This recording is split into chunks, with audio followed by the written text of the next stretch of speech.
The following witnesses to this, our second session on dialogue and traveller social inclusion: Mr. Chris McDonagh, Traveller Mediation Service; Mr. Denis Robinson, Doctoral Candidate, University College Cork; Ms. Lynn, Scarff, National Museum of Ireland; Ms. Rosa Meehan, National Museum of Ireland; Ms. Maria Joyce, Coordinator, National Travellers Women's Forum; Mr. Oein, DeBhairduin, forgive me,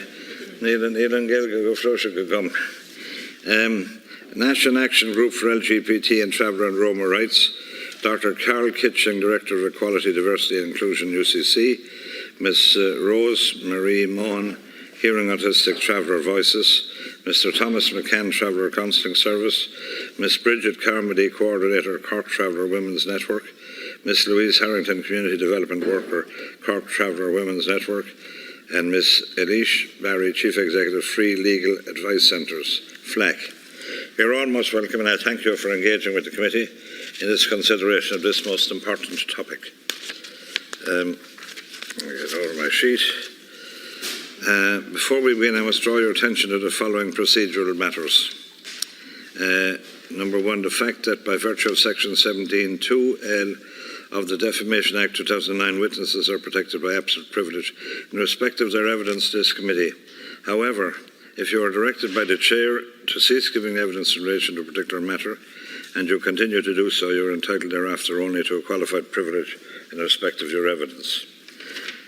You are directed that only evidence connected with the subject matter of these proceedings is to be given, and you are asked to respect the parliamentary practice to the effect that, where possible, you should not criticise or make charges against any person, persons or entity by name or in such a way as to make him, her or it identifiable.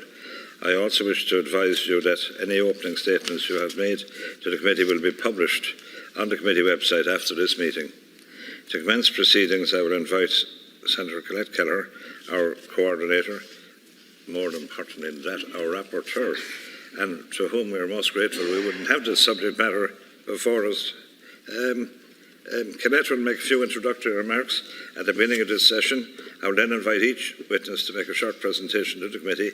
You may share your time with a colleague if you so wish, and please indicate this to me when you are invited to speak. When the presentations are finished, there will be time, I hope, for questions and comments from the senators and responses from the witnesses. I'm conscious of the fact that this chamber will be going into the Senate later on. Anyway, now we're ready to go with Senator Colette. Okay. Yeah. Thank you, Cathaoirleach. And I suppose one thing to say is there'll be a cup of tea at 2:30 for everybody. So probably more important than anything else I'm going to say today. But returning to Enda Kenny's words on the 1st of March 2017, when the state formally recognised the ethnicity of Irish travellers, he said, "I hope that today we will create a new platform for positive engagement by the traveller community and government together, seeking sustainable solutions based on respect and honest dialogue. For too long, travellers' identity was not recognised. The Itinerancy Commission's 1963 report, the damage it did, the damage of which we are only beginning to undo. That report socially constructed travellers as failed settled people, denying the reality of people's true and proud identity. This was the obliteration of people's true essence and very presence from the public sphere. What happened as a result was very, very wrong, personally for people and also politically. Travellers are still living with the consequence in so many ways that we heard earlier today. It was bad for travellers and, by extension, bad for Ireland. Today, we will examine ways to foster inclusion, dialogue and relationships between travellers and the wider community. We will hear directly about and name the very real stigma, prejudice, discrimination and racism. And I think Martin got that. Martin, racism is at the heart of all of this, at the heart of everything. And that's what we need to face up to and understand. And then, because of it, social exclusion and the identity erosion, which is shamefully and sadly an everyday reality for travellers. And again, Minnie Connors spoke very eloquently about that. Some people experiencing double discrimination by virtue of gender, by virtue of sexuality and disability, and Rosalie McDonagh spoke eloquently again on that. Finally, we are discussing this matter today in the area of fake news and the critical importance of accurate and fair treatment of travellers in the media. The recent coverage of a certain presidential candidate, and I won't dignify it by giving a name here, did not reflect well on our media. This kind of discourse generates hate speech and hate crime. We need good and effective law to deal with this. We must also understand the impact of hate speech on people's participation in the world. The K word, and its harmful and hurtful effects is particularly odious in terms of internalised oppression and mental ill health. There is not a traveller family in Ireland that has not been affected by suicide. The statistics are truly shocking and far-reaching, with traveller men 7 times more likely to take their own lives and traveller women 6 times more than the general population, and we heard about that very eloquently and at first hand this morning. The media has a responsibility in propagating stereotypes and bias. It was very encouraging that the Office of the Press Ombudsman made a submission to this public call. However, despite codes of ethics, travellers still experience unequal participation within the media, both in reporting, delivery and in visibility. The historical way in which travellers were and are still often presented in the media is most likely where they are subjects of news rather than being visible throughout mainstream broadcast materials, or be commentators or presenters influencing the narrative. So we need to move beyond our segregated worlds and look at ways to foster inclusion and dialogue. We can collaborate nationally and locally. We need to get it right. We need to create spaces like this, and we have one here today. So we are now going to hear more voices to continue our conversations and our deliberations. Thank you. Thank you, Colette. And now, first speaker will be Chris McDonagh of the Traveller Mediation Service. Chris, whenever you're ready. Thank you, Chair. Chair and Senators, thanks very much for inviting me here today to speak. As I said, my name is Chris McDonagh. I'm from the TMS, the Traveller Mediation Service, and I have been working as a mediator for 5 years now. The Traveller Mediation Service is a partnership initiative supported by the Resources of Justice in the Community, RJC, and is funded by the Department of Justice and Equality. TMS is based in Athlone, County Westmeath. We have 4 mediators at the moment working. TMS, originally called MTCMI, the Midlands Traveller Conflict Mediation Initiative, started in 2009 as a response to conflicts in the Midlands. We in TMS work to assist our clients and stakeholders to find ways to prevent, manage and transform conflicts peacefully and effectively. There are 2 main strands to the work of the Traveller Mediation Service, which broadly can be divided into conflict intervention and conflict prevention work. On the conflict intervention side, the mediation, we mediate conflicts between travellers and agencies, and between travellers and the wider community. TMS accepts mediation cases referrals from the travellers, communities and agencies nationally. We have seen over the last 3 years a substantial increase in the percentage of referrals coming directly from the traveller community. At this stage, it's over 90% of referrals. Previously, the majority of the referrals were from the Gardaí and other agencies. On the conflict prevention side of the work, we run a number of conflict skills workshops and mediation programmes. TMS has been running peer mediation training programmes for prisoners in Castlereagh, Cork, Loughlin House and Docus since early 2017. TMS recently been asked to deliver their peer mediation programme in the Midlands Prison this autumn. The peer mediation training is for prisoners to learn skills to diffuse conflicts on their landings, but it's also to build relationships between the travellers, community and the wider community in the prisons and the staff. TMS also delivers intercultural awareness workshops with trainee prisoners officers to talk about the culture of travellers for these prisoners that move, the majority of working there. Proving young people with conflict resolution skills in youth reach centres and with traveller youth groups. Workshops for staff and travellers in traveller projects nationwide. There are a number of factors to consider when looking at how to develop and foster positive and productive working relationships between traveller communities, travellers and the Gardaí, and travellers and local communities. The relationship between travellers and the settled communities in Ireland today is complex. This is influenced by a number of factors, including the lack of contact and knowledge on the part of each community about each other. It is imperative that both communities play a role in fostering understanding, consideration and respect for each other's culture. Increased levels of contact, both formal and informal, must be recognised, particularly at local level. Local authorities and other local stakeholders also have a vital role to play in building relationships. The post-ethnic recognition of travellers by the Irish state, we need to build a new relationship between the majority community and the traveller community, one that is based on respect for the culture, identity and ethnic difference, a relationship based on inclusion, equality and opportunity for all regardless of their ethnic or cultural background. What we would like to see from TMS is building trust and real relationship between travellers, agencies and the wider community, often through key trusted members of the community who are bridge builders. For example, the local traveller projects, who are working with local county council and have developed relationships with local councillors and politicians. We would like to see more happen in more areas. Continue of Garda Traveller Dialogue Days and expansion of them around the country with the support of Garda and local travel projects. This year we ran a dialogue day in Maynooth University between 10 and 12 travelling mediators and 15 local Gardaí to look at building relationships between the Gardaí and the local travellers. Also, TMS would like to see a pilot and an area-based agency, community settled traveller dialogue with the aim to providing understanding and communication between all stakeholders. Thank you very much. Thank you very much, Chris. And now we move to Denis Robinson, Doctoral Candidate, University College Cork. Thank you. Denis. Firstly, I want to thank Senator Colette for encouraging me to make this presentation today.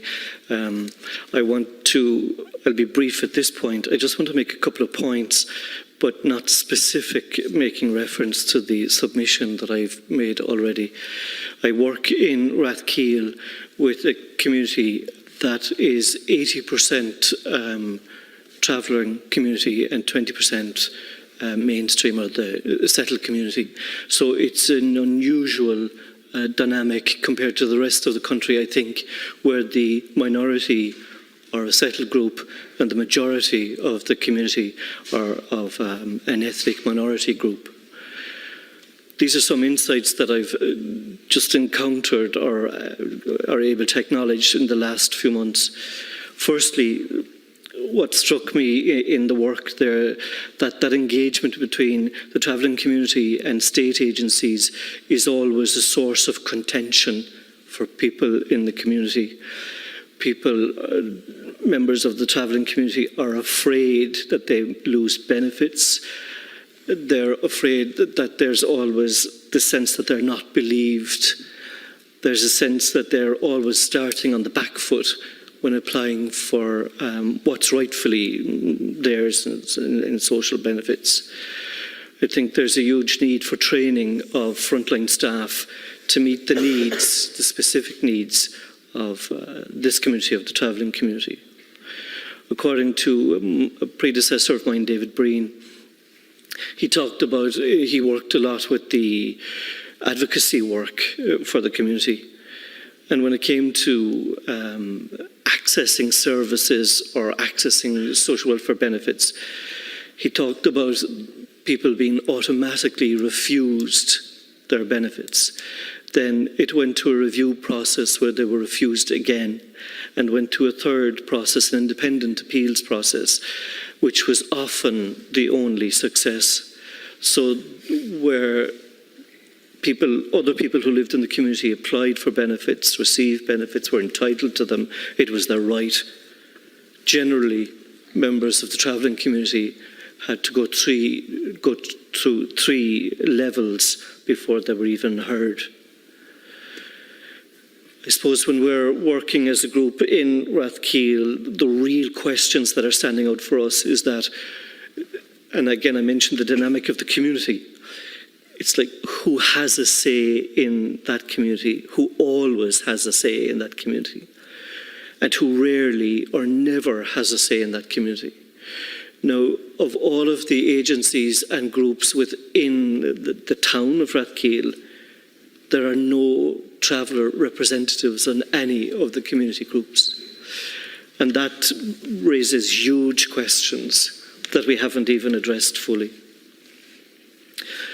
I mentioned again, and I keep referring, that 80 to 85% of the community are travelling community who own approximately 80 to 90% of the property in the town. And all decisions regarding the town are made independently of travellers, or generally against them. So you have a town that's a beautiful town, a country market town, that's predominantly owned by the community. And when it comes to structural decisions or making decisions about the town, they have no access or no voice. That's disturbing. Finally, a comment. There is some international evidence and research in literature that talks about trauma and how it is carried by some ethnic groups across the world.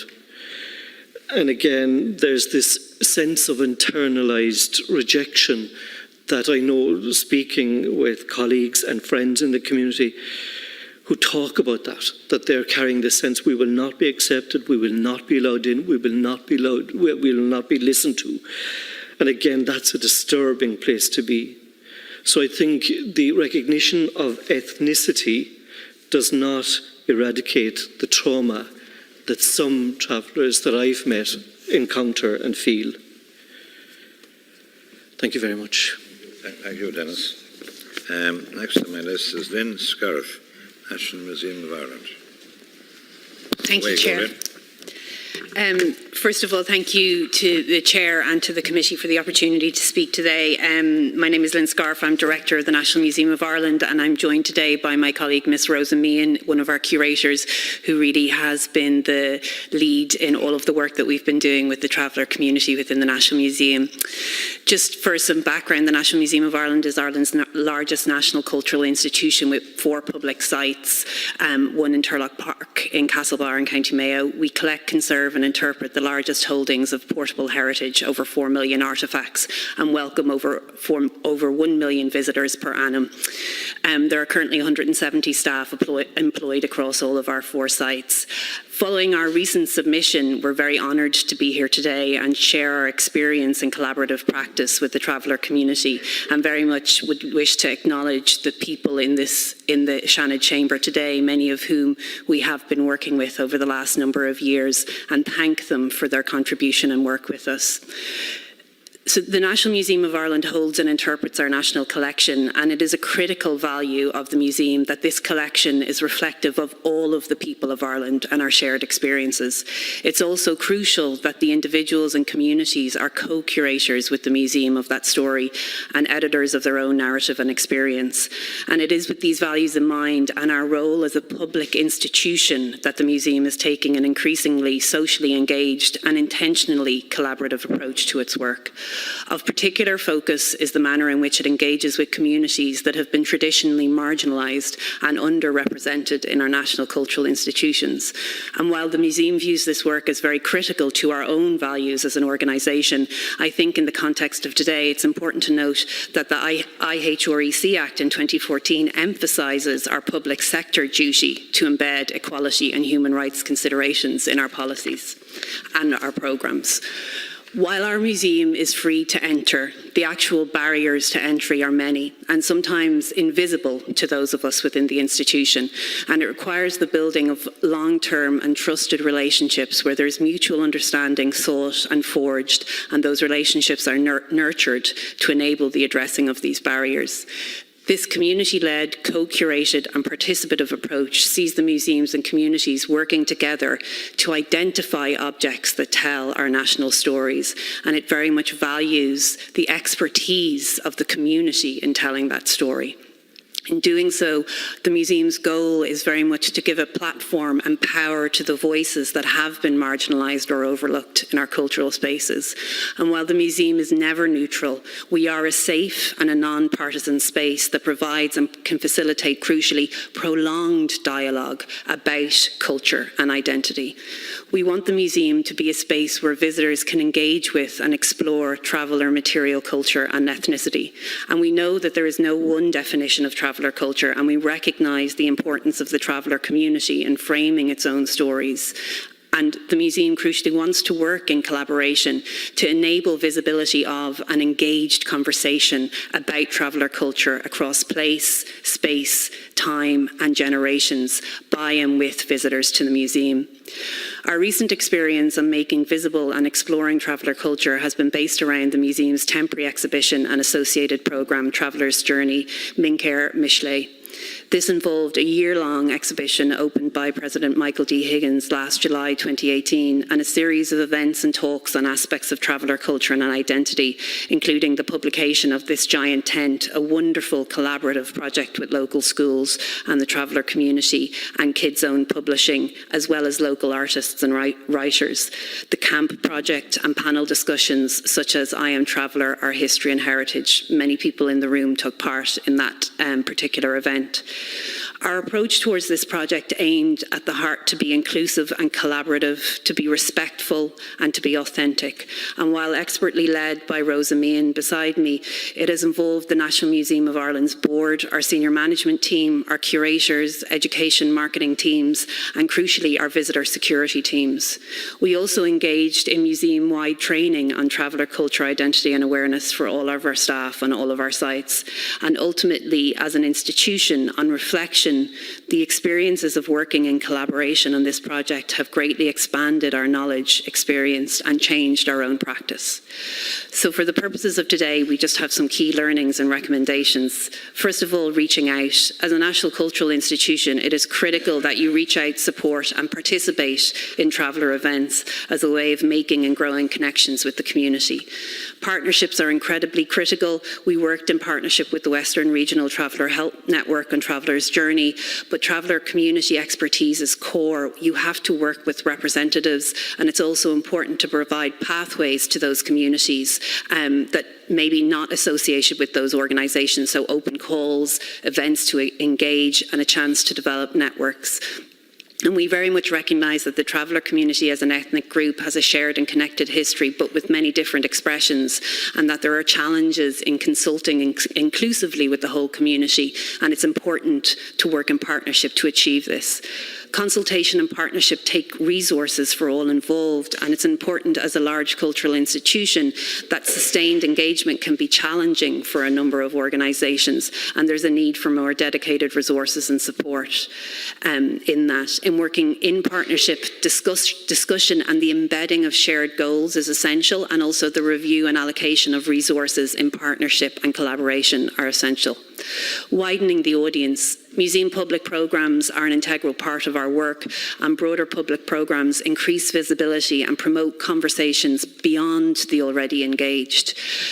Our awareness of cultural appropriation and the sensitivity to the imbalance of power between our institutions and traditionally marginalised voices is important. And for this reason, every effort is made to ensure members of the traveller community lead our events about traveller culture, and no event will ever be held without their involvement. And it's not enough to say all are welcome. Particular initiatives are needed to encourage participation within the museum space and to address those invisible barriers that I spoke of earlier. Traveller-specific events can give participants a sense of belonging within the museum and help to initiate the breakdown of those barriers. Widening the collaborators into the cultural community, bringing artists, poets, writers, and seeking out collaborative creative projects. This is an important way of broadening the conversation and exploration of traveller culture in a meaningful way. And we engaged in a number of different projects with a range of traveller communities and age groups. The inclusion of members of the traveller community on any curatorial selection panel for commissioned projects is also essential. And it's not just about having one person from the traveller community, but multiple people with different voices and different perspectives. We recommend that there's a specific fund for traveller culture creative projects in partnership with organisations like ourselves that can reach out and enable more traveller artists and communities to participate in artistically expressing traveller culture and identity, and creative and other partnerships that foster links and build relationships. Our experience of creative projects such as the Giant Tent book, which is a project by children for children created as part of the exhibition, demonstrated the importance of creating quality Irish-produced material on traveller culture and identity. And finally, the museum also wants to support a diverse workforce, and we do require expertise from the wider community to inform our strategic planning. And while collaboration provides an opportunity for lasting engagement, real change requires a diverse workforce in our cultural institutions, and we need to look at mechanisms to enable traditionally marginalised voices and people to join our teams. And we would value support from equality agencies to implement ideas around good practice in that space. Finally, to conclude, the National Museum of Ireland deeply values the relationships it has developed over the last number of years in these projects. And as we are now in the process of developing a new permanent exhibition on traveller culture and history in our Museum of Country Life, we want to grow these relationships further. We recognise that we are at the beginning of this journey. We aspire to be a museum that recognises and celebrates the diversity of a wide range of communities and ethnicities. But we note the root of all these programmes is trusted relationships between individuals and communities.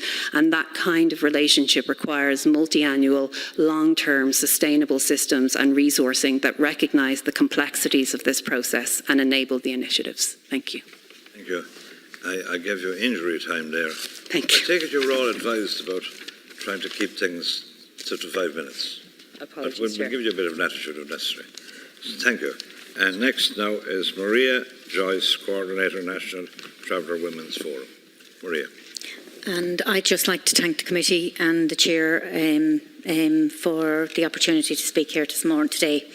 As requested, we will speak on the need to address the stigma, prejudice, discrimination, racism, social exclusion and identity erosion experienced by travellers. Traveller women are one of the most marginalised groups in Irish society, and traveller women's experience of inequality, oppression and discrimination differs to that of the majority population or other minority groups, and their experience of racism and discrimination is different in some ways to traveller men also. The needs of traveller women may not be met by the responses and strategies designed to confront and tackle gender inequality or ethnic discrimination alone. There also needs to be an examination of the intersection of ethnic disadvantage, discrimination and racism to ensure the multiple forms of discrimination and racism is addressed as women and as travellers. As was heard earlier, traveller women have invested heavily of their time and their lives in building and supporting the traveller infrastructure, in representational roles and challenging agencies with regard to inequalities and travellers. We also need to keep in mind the diversity within the community and the challenges this poses for some of our members, as you've heard earlier on, around LGBTI travellers, but also for young traveller women in particular in attempting to negotiate their way around differing expectations and opportunities. The recognition of traveller ethnicity in 2017 was a very welcome development, but it's still largely symbolic. We need to bring this to the next level to ensure it delivers real change for travellers. For ethnic minority groups, expression of identity and pride in identity is an important feature in creating a sense of belonging to society, and for traveller, ethnic recognition has always been about respect and inclusion. It's about recognising traveller culture and acknowledging the valuable contributions that travellers have made and continue to make in Irish society. But it's also about taking into account and addressing the inequalities traveller experience. I won't go into the whole list of statistics, you've heard them here earlier on. Significantly higher mortality rates, suicides rates 6 and 7 times higher, which account for 11% of all traveller deaths, infant mortality rates 3 times higher than the national average, and unemployment rates of over 80%. And there continues to be the significant gap between the participation and attainment of traveller children in education compared with children from the majority population. The identity erosion experienced by travellers has particularly impacted on our young people, leading to low self-esteem, poor self-image and a lack of pride in their culture. It also does and can cause stress, shame and depression, and does lead to drug use and alcohol abuse, and in some cases more severe mental health difficulties. The extent of racism and discrimination against the traveller community in Irish society is such that it's not uncommon for travellers to make deliberate attempts to hide their identity, to deny their identity, or to choose not to disclose it, in particular when seeking employment. This has a particular negative impact on the opportunities and well-being of young travellers trying to access and stay in employment. And we would not have enough time today to talk about all of those examples. But our children also not have an equality of access, participation and outcomes from education. There needs to be visibility. It needs to be positive affirmation of our culture within our schools so that children have a sense of belonging and being part of. The NTWF, among others, have in our submission called for a new national action plan against racism to be put in place with the oversight committees that come with that in terms of representation from key stakeholders like travellers. And the evidence is borne out in such a way with regard to that. There's a range of studies and reports. 79% of settled people would be reluctant to purchase a house beside travellers. 40% of respondents to an Economic and Social Research Institute survey in 2017 said that they would be unwilling to apply a traveller. Over 18% of respondents also said that they would deny Irish citizenship to travellers. The health study also shows significant discrimination against travellers in the health system, and the providers recognising and acknowledging that. And again, the census shows stark statistics. 1% of travellers are in third level. Again, 81% of traveller women are unemployed. A study in 2016 that was referenced earlier by the Traveller Prison Initiative showed that traveller women represented 22% of women in prison in 2016 out of 1% of the population. That is reflective of the major inequality and racism that's there. Racism and discrimination experienced by travellers is all too acceptable within Irish society and at institutional level. In late 2018, as earlier said, we saw the presidential person last in the race coming second based on the inflammatory and racist comments he made about travellers. We see it in our judiciary, we see it in our political sphere, and it goes largely unchallenged. And that gives credence and gives acceptability for the really blatant and casual racism that happens at societal level in terms of denial of access to shops, to restaurants, to pubs that travellers experience in everyday life. The negative attitudes, racism and stereotype needs to be comprehensively addressed with the introduction of appropriate hate crime legislation, which will also govern new mediums such as social media platforms, disseminating traveller hatred and racism. And Brigid will talk about that experience from a Cork context, but you can be sure it's reflective of a national. In terms of monitoring and implementation, I've given the key statistics. But just to say, the accommodation situation of travellers in Ireland is appalling and at crisis level. The state's own numbers say that there's 20 years of failed implementation. 585 families are now living in unofficial, unrecognised and unserviced accommodation. That's without water and sanitation. Over 1,000 families are sharing accommodation. 15% of travellers are homeless. And in the midst of all this, local authorities are refusing to spend their budgets with regard to traveller accommodation. The homeless crisis is disproportionately impacting on travellers. Traveller children are the highest percentage of homeless children in Dublin, and travellers are 22% more likely to be homeless. Again, the introduction of the Public Order Act in terms of the housing miscellaneous provision gave increased powers of eviction to travellers, and that needs to be stopped. Evictions need to be stopped. If stigma, prejudice, discrimination and racism is to be eliminated within the state, it needs to ensure the existing strategies and policies developed in consultation with travellers are delivered on. There needs to be appropriate monitoring and departmental oversight committees and implementation plans, including targets, indicators, timeframes and reinstatement of appropriate budgets, including targeted measures. I am coming towards the end of it and I will finish. As I said, you will see from the information we've provided in our submission, the overwhelming lack of progress and implementation is a common theme across all areas of traveller policy. And overall, there is no accountability or sanctions on departments and state agencies when they do not deliver on their own policy context.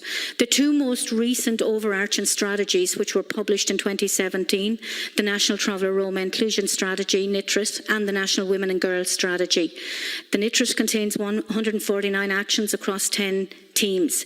There is no implementation plans with targets, indicators, timeframes, or monitoring or special measures. And likewise, the National Women and Girls Strategy does not have an implementation plan for the 5 actions contained in it on traveller and Roma women. But also, there does need to be an examination of all the actions contained in the strategy to ensure they benefit the most marginalised of women, including traveller women. As you will have heard already in the sessions and from the NTWF submission, traveller women are invisible in the mainstream gender policies and reports and quotas. The target of 40% gender quotas on state boards has been reached with regards to women. There's no visibility of traveller women within that. And breaking through that glass ceiling regarding gender equality is even further out of the reach of traveller women in this country than it is of other women. And having just even their basic human rights realised is so far from where we're at the minute that it needs to be addressed. Sorry, I forgot the name of the woman, the traveller woman earlier who spoke. Minnie spoke passionately about her own situation, and it's very telling of many traveller women's experiences. We should not have to be doing that in this day and age with all the evidence and strategies that are there with regards to the conditions that travellers and traveller women are living in. It should not come to having to share that level of personal experiences to have this stuff addressed. And I'll finish there. Thank you. Now I hope I do better with this one than I did the last time. On the DeBhairduin. Sinead? Of the National Action Group for LGBT and Traveller and Roma Rights. Away you go on. Crawlty and good evening, Karl and committee members. I would like to thank you all for inviting the National LGBT Traveller and Roma Action Group to attend this meeting today. Specific recognition, of course, to Senator Colette Kelleher, who campaigned so positively towards creating such a space for inclusive dialogue. Our aim today is to give the committee an understanding of the specific challenges facing LGBT travellers and the potential spaces available for co-creative and empowering and progressive endeavours that could, and indeed we believe should be undertaken. The LGBT Traveller and Roma Action Group is one that provides growing support and advocacy towards, within and throughout associated groups and issues raised throughout our community-led responses, training sessions, individual and family supports directly involve our advocacy work, and it's these experiences that inform our submission and input today. In addition to the gender statistics and understanding of the issues and barriers experienced by travellers, which the committee and other guests have spoken so eloquently and horrifically of today, LGBT travellers experience an additional compression of these issues due to the factors such as taboo, internalised and external discrimination, fears, lack of awareness, lack of discussion on sexuality, sexual health, accessible and culturally aware avenues of support, and the likelihood that local organisations will have family members associated, which often results in a hesitation to engage. The National Traveller Health Study did not undertake to include LGBT travellers. However, we do have 2 studies conducted by the Clondalkin Travellers Development Group, one in 2012 and the other in 2019. The results reveal deeply concerning statistics and standards of the mental health among LGBT travellers. In 2012, 42% of those who had been surveyed had a history of self-harm within the last year. 33% had suicide ideation enactment within the last year. 83% resulted. 83% stated these factors had direct relation towards their LGBT identity. The average age of suicide attempt was 17.4, and the average age of coming out for the few that did was 19.7. In 2019, 100 travellers were surveyed in the Clondalkin, Newstown, Palmerstown and Lucan area. 8 within that survey identified as LGBT. 46 reported that they did not know any LGBT people. 56 found that being LGBT was something to be ashamed of, and 84 stated they would not be interested in the LGBT awareness training. We understand that this is a small sampling, but it does highlight some issues that we are facing within the community, alongside many other pressures that the travellers experience from outside of the community. As a group, we recognise the very legitimate past and ongoing and upcoming support options available for LGBT travellers. In the past year alone, along with LGBT Ireland, the Department of Justice, we relaunched a support poster, a series of training videos, and have undertaken some specific training with travel organisations. There is, however, so much more to be done. And I'd like to take the opportunity just to give some recommendations. The objectives within the Department of Justice's National Traveller Roma Inclusion Strategy and the Department of Children's and Youth Affairs LGBTI National Youth Strategy gives reference between them to include accepting and protecting LGBT travellers in our own communities, in the wider Irish society, especially in regards to encouraging and supporting links, developing of inclusion strategies, training modules and so forth, and challenging homophobia and transphobia around the support of traveller families. However, the conduits of this which is to be undertaken needs clarity, resourcing and reinforcement that these objectives are in any way going to be realised. We strongly recommend the National LGBT Traveller Roma Awareness Campaign that includes travel organisations, community groups and primary health networks and to be created and set up, as well as avenues for travellers who live outside of these networks to be included, supported and led out by LGBT traveller voices. We would also recommend that the current draft of the upcoming National LGBTI Inclusion Strategy that is to be implemented in the near future, the measures to address intersectional discrimination that impact LGBTQI travellers to be strengthened to include families. As while there is a deficit in research and statistics, it is our clear understanding that the impact of the young marital age, which is 18.9, has resulted in a significant number of LGBT travellers being married. Currently, the Department of National Sexual Health Strategy makes no mention of travellers. With this strategy due for renewal in 2020, we would recommend the inclusion of LGBT communities, including LGBT travellers. We also recommend the government, all governmental materials that include LGBT issues specifically mention LGBT travellers, not only as a means regarding visibility, but the recognition of specific issues and barriers that are encountered by LGBT travellers. We would then also like to recommend support towards the Traveller Culture and History and Education Bill. As many LGBT travellers experience a sense of disassociation and a genuine sense of distance from our culture and community, and increased positive awareness and understanding that could not only benefit LGBT travellers greatly, but our community and society as a whole. We would also like to recommend all community-based health networks, addiction and suicide prevention programmes should specifically include LGBT travellers, and that further research into this, the mental health, substance abuse, accommodation, support factors of LGBT travellers to be undertaken. Thank you very much for taking the time to speak to me, but I really would like to take the opportunity to really impress on people that we need to act as immediate as possible. If we are going to turn the tides around stigma, social isolation, discrimination and the all too common suicide, now is the time. Thank you very much. Thank you, Oein. Next we've got Dr. Karl Kitching, Director of Equality, Diversity Inclusion, UCC. Thanks very much, Cathaoirleach, and thank you for the space to speak today. I'm very conscious of the privilege I have as a member of the cycle community, speaking amongst members of the traveller community and of the voices that are not here today, I suppose. So I'm going to talk a little bit about one proposal in the context of education that would align with the work of the Traveller Culture and History Bill. So members of the traveller community in Ireland are routinely presented in statistics on formal education as deficient, as underachieving and as under-participating learners. Community-based state supports can maintain this deficit representation of travellers if they seek to fit communities into a school-shaped box instead of examining what and who are valued by schools and education policy, and bridging home and school cultures in a meaningful way. Members of settled communities such as myself should never allow statistics on traveller participation and achievement in formal education to mask the everyday community learning that traveller children, young people and families are part of. Furthermore, we must recognise that institutionalised anti-traveller racism, as a number of people have said today, is the cause of problems in formal education and beyond. As a society, we need to take more account of the fact that, as Professor Sonia Nieto argues, children learn how to learn as defined within their own particular cultural context. It is quite clear that the ways of learning and thinking about the world that are valued in our schools reflect the culture of the majority white settled population. We know that the community wisdom and the cultural literacy of traveller children and young people that they have developed to negotiate their worlds are rarely used in their formal education. This places them at a systemic disadvantage. One simple example of this from my own supervision of teaching practice in schools with student teachers is how those teachers, when teaching students about the Irish language topic of Soalia at home, almost always present their learners with vocabulary regarding a two-storey house, but never a caravan, never a halting site, never even a flat. Schools and teachers need to be able to bridge who students are with the economic demands and social expectations that society places on them.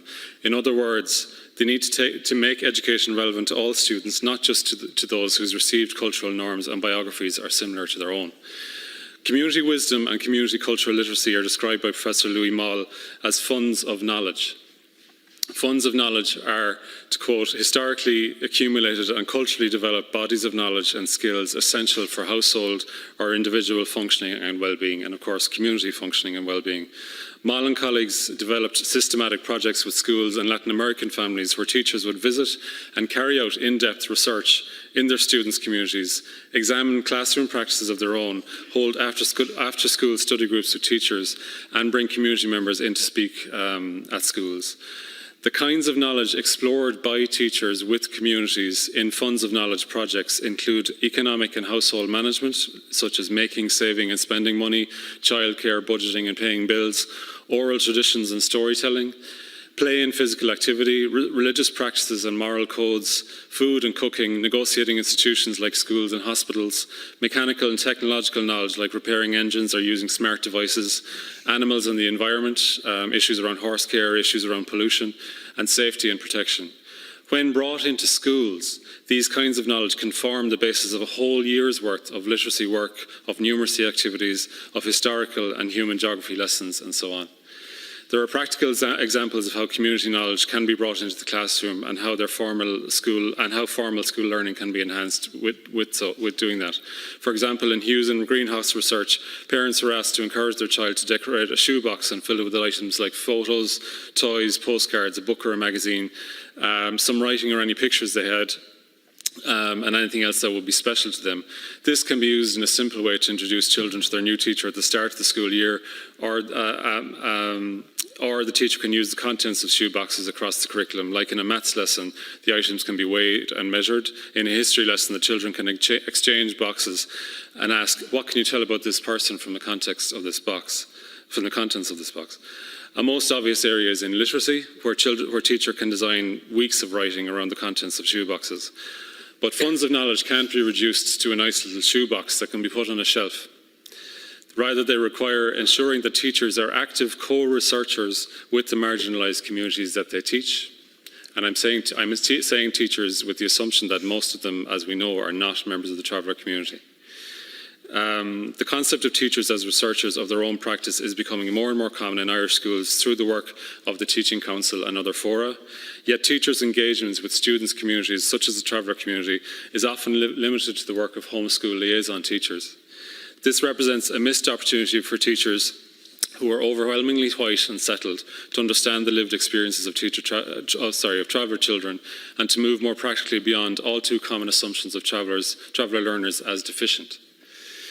Failure to systemically use a funds of knowledge approach presents a missed opportunity to have the wealth of traveller community knowledge take a meaningful place in schools and for more honest classroom and professional conversations about the racism that travellers experience to be held in schools. National and cultural guidelines for schools, which have never been supported by systemic professional development for teachers, are simply not enough.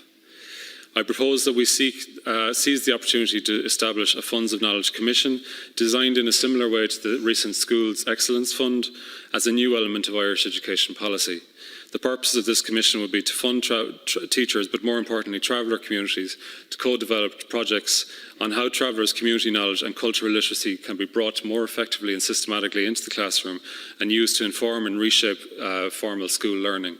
I propose that this commission would prioritise funding applications from school communities with greater proportions of traveller communities in the first instance.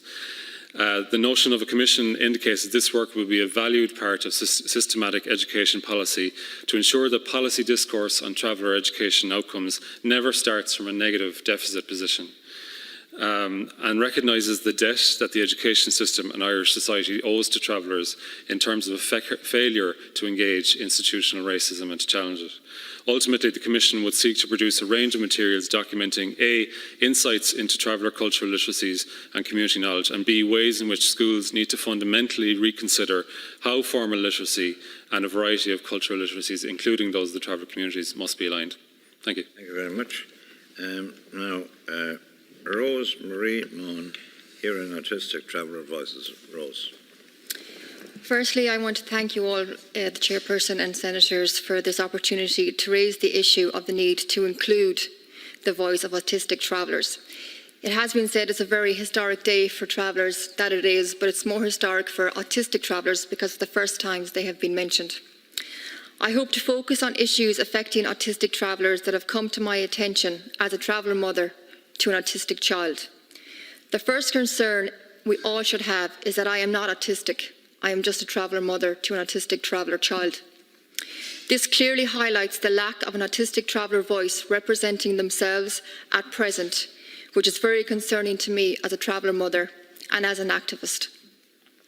To understand their issues, we first need to understand what being autistic means and how it impacts on one's life. My understanding of autism from rearing my child so far and speaking with other autistic adults is that it is a neurological difference including the central, peripheral and autonomic nervous system. It means experiencing, thinking about and responding to the world differently to most people. It is not a disease in need of a cure. Autistic people should not be expected to be non-autistic. They should be loved, accepted and appreciated like everyone. Currently in Irish society, there is very little meaningful understanding and acceptance of autistics. It is no different, unfortunately, in my community. We too have a lack of understanding and awareness of being autistic. In fact, as a community, we don't talk about being autistic, and the autistic traveller voice has not been heard and is still missing in the development and implementation of national traveller policy, coupled alongside general policy impacting on their lives to date. An example of this is if we look at the current traveller and Roma inclusion strategy. Out of 149 actions, there's only one action that you can apply to autistic travellers, and that is a space for children with disabilities, but only in regard to the promotion of early childcare and education preschool scheme and promoted facilitated access via the access and inclusion model. Therefore, we have no stats on autistic travellers. We have no record of issues that they are facing in their lives, whether they are children, teenagers or adults, or elderly adults. And that is a major gap for our community. We also don't have useful stats from the general autistic community that we can rely back and compare. So when it comes to an autistic traveller child's development, we constantly hear early intervention is the key to their success into growing up to reach their true potential in life. Currently in Ireland, services are based on waiting lists, with over 100,000 on waiting lists for services such as speech, occupational therapy, physiotherapy, assessments of need and a diagnosis nationwide, according to HSE figures recently released.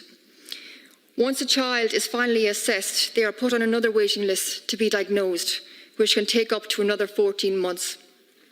Until they are diagnosed, in many cases, they can avail of no appropriate services.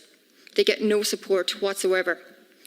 It is unclear among these stats how many are autistic traveller children and what services they require, and if indeed they are both clinically and culturally appropriate.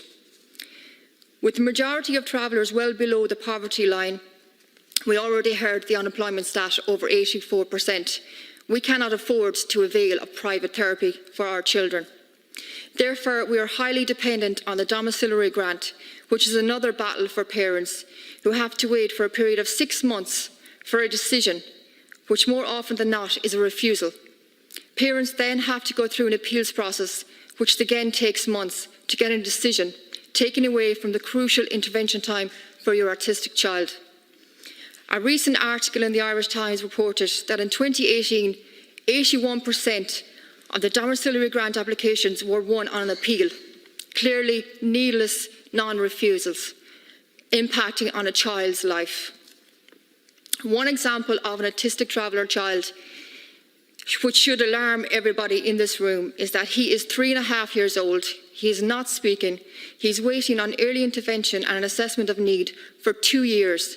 And in that time, he has had no service, no intervention, no guidance to his parents on how to support him. He also has no preschool place for September. He has no home tutor. His family cannot afford private therapy. His family were not aware of their rights and entitlements, and they felt very isolated and helpless and nowhere to turn for support. So this traveller autistic child is being failed in every level imaginable, which if not overturned will lead to a very negative outcome for him in so many levels into his future. And the Irish state is failing him and so many more autistic traveller children like him.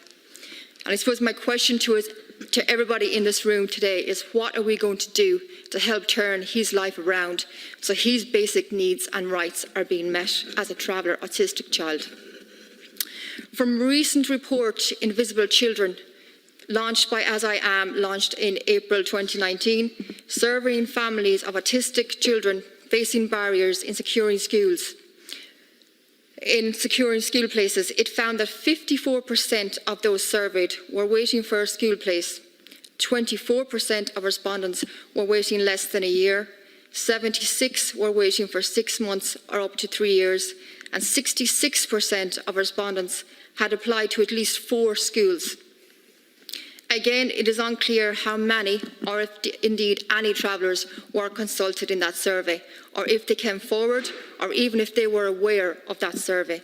It also found autistic children who do have a school place have to travel long distances to their school outside of their community. At present, autistic children, including autistic traveller children, are being failed by the state.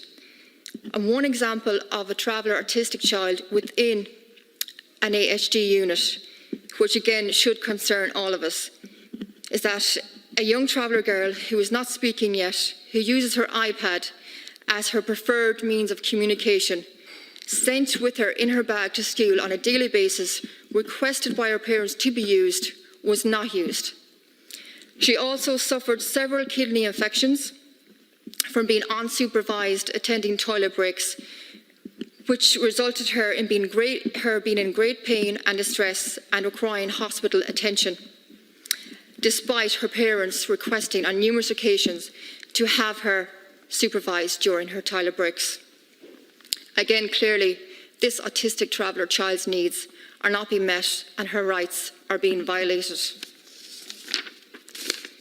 Personally, I believe all children should be taught within the mainstream setting, equipped with capacity to teach them alongside their peers within their own community.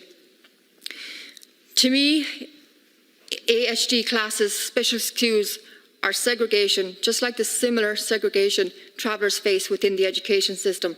And as we heard from Minnie Connors, over the generations, it still exists. Nothing has changed. And I would like to use a quote by a disability organisation, which for me really sums it up.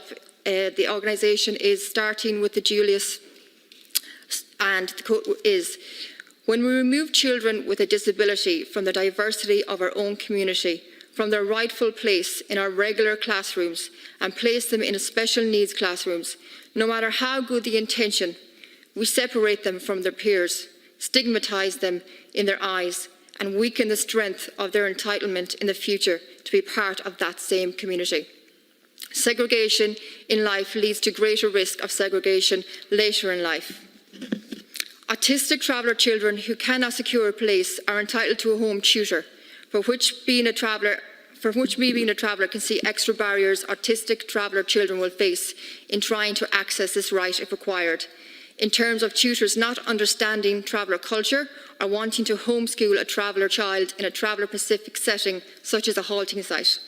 Also, the lack of trust that traveller parents have inviting a stranger who is not a non-traveller into their home alongside their child because of the general oppression they would have faced by the mainstream population. The July provision system throws up similar issues coupled with traveller parents not being aware of the system.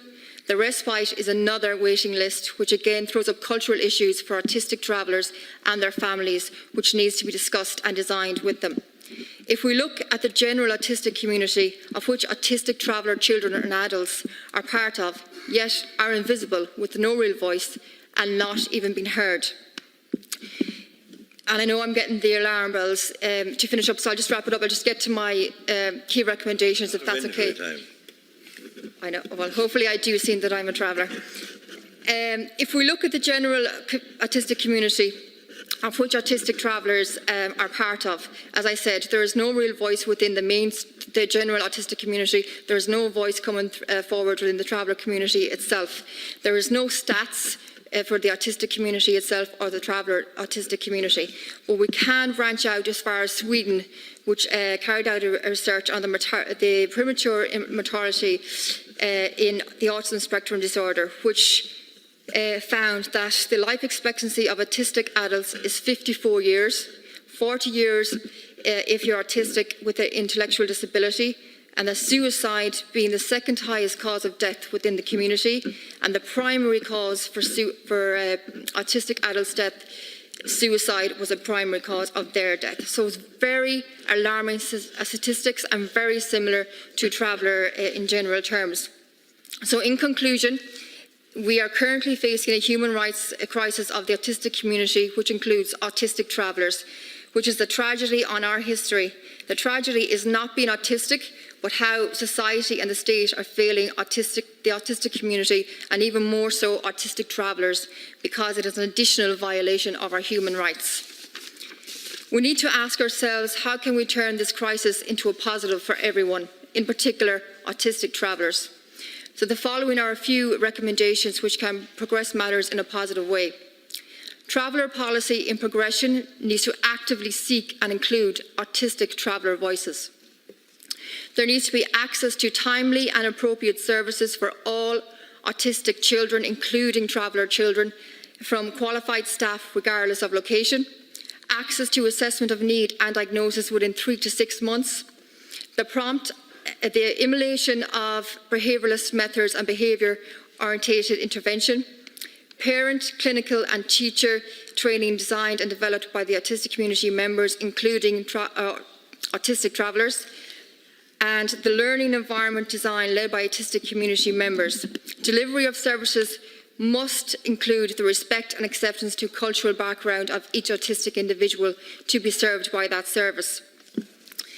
The support of structures that allow autistic travellers to self-advocate, both within community settings and inter-community platforms, would be vital in order to facilitate the space for autistic travellers of all ages to engage in a more meaningful ways. Also, being autistic is a very much natural part of the traveller community. However, the lack of awareness, understanding and acceptance and others creates additional barriers, fears and frustrations. So ensuring that the autistic awareness and acceptance, visibility and inclusion in all relevant traveller-specific health promotional material, including mental health and traveller identity, would be essential in changing the narrative from the fear. I have so many more recommendations, but I suppose I'm getting the pressure. So that the key thing is that we have no stats. The traveller voice has been missing for the last 30 years. It is time now, as Oein has said, it's now or never. We leave nobody behind, and the key is to bring the traveller autistic voice in, analyse their needs, have their stats at the table, and most importantly, have the autistic traveller voice at every table from now on, including the upcoming autism empowerment strategy. What you have maybe submitted, forgive me, you see, 5 minutes I was told, but you're gone 13 or 14, so this could impact on the others. I must ask you all now, as far as you can, 5 minutes, okay? Because there will be some questions after, we must finish for 2:30. Sorry about that. Okay, next we've got Thomas McCann, Traveller Counselling Service. Thomas. Yeah, thanks very much for the opportunity to just kind of briefly kind of touch on some of the issues, and I'll try and keep it in the time. Pity the clock is not on that side of the wall, but anyway, because I don't have a watch.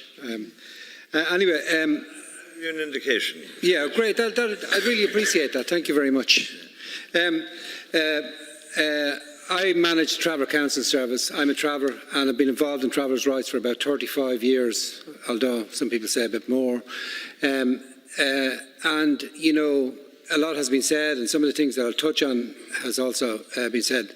Mainly my area of work is with mental health, and some things has been said. In fact, I was going to start the session with answering one of the questions that was asked earlier on around suicide. And I think one of the key things there would be the implementation of the recommendations of the All-Party Oireachtas Committee on Mental Health.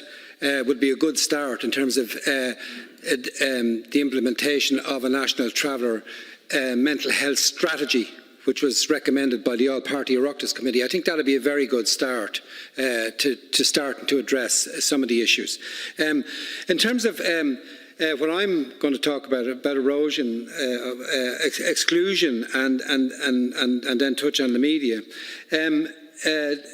Really, travellers, the erosion of and exclusion of traveller culture and identity is due in no small way to state policy, so it was, and of assimilation and absorption, which gave, whether directly or indirectly, a permission to all the institutions of the state, including the media, to exclude traveller culture and identity. And as I'll just quote from the Commission on Itinerancy report, that all efforts to support travellers should have as its ultimate aim the absorption of traveller culture. I mean, that was the aim of this. And so in that regard, the Irish state has a responsibility to address the issues that travellers have faced, because the erosion of traveller cultures has created huge problems in terms of, as was heard earlier on, some people were talking about people hiding their identity.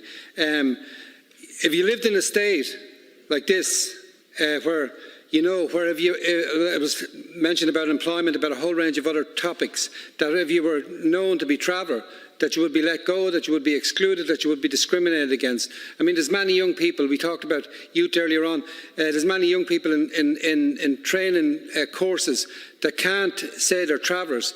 And if there's an article on a newspaper, when people start talking in the canteen about travellers, they feel really on the spot and feel that they can't address anything. They feel helpless in that situation. The reality of this erodes people's identity.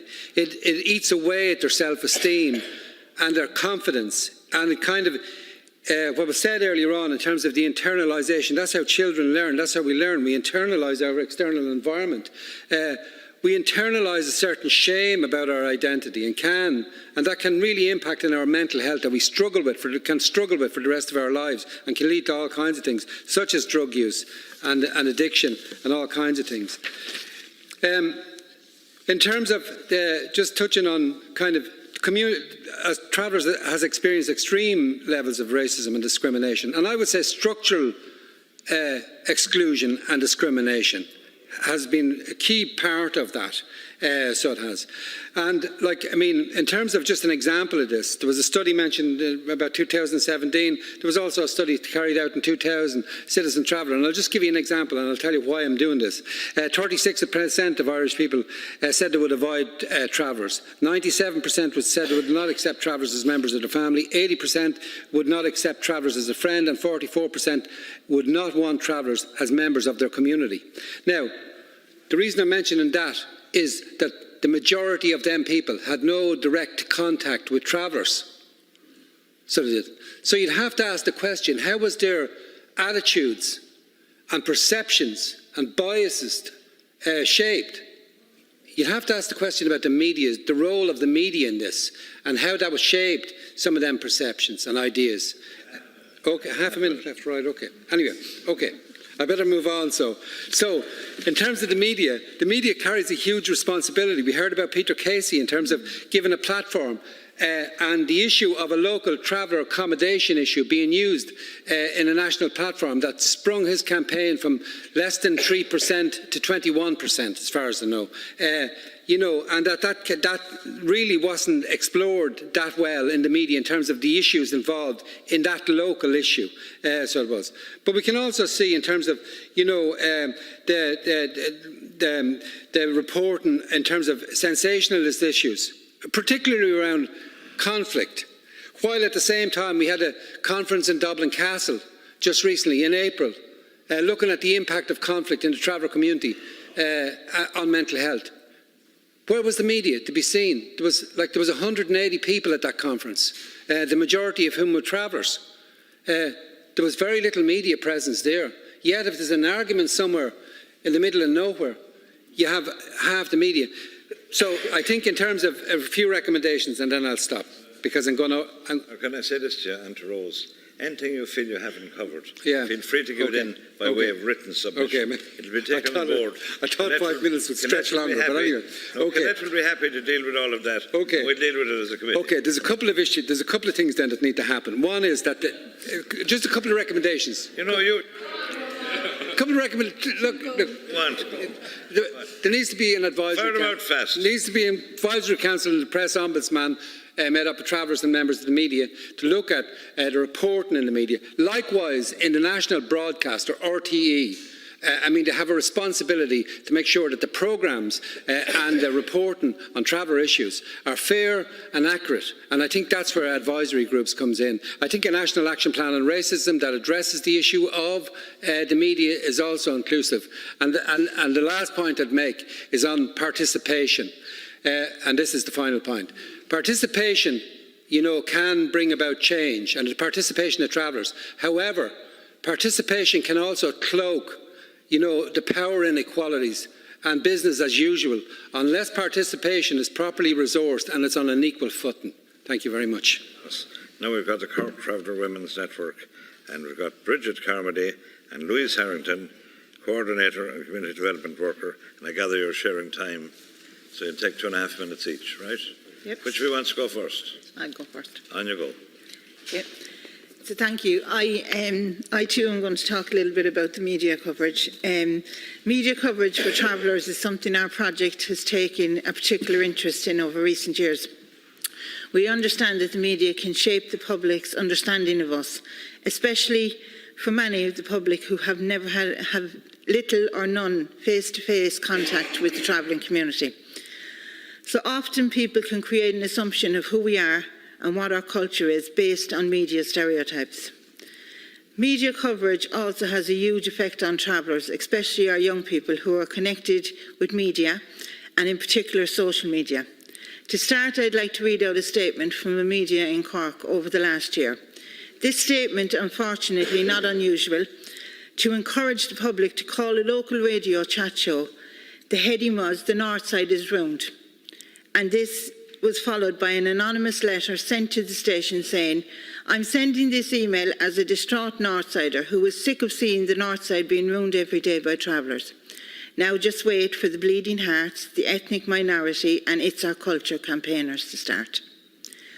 Unfortunately, we've seen firsthand in Cork, local media uses this type of feature to invite members of the public to phone in and air every gripe they can think of with the sweeping negative statements against travellers.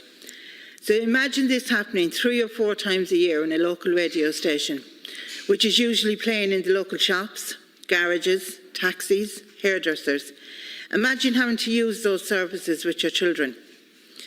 When this happens, the traveller projects are inundated with phone calls from distressed travellers talking about the hurt and shame of being stereotyped, rejected in a community that they've lived in all their lives.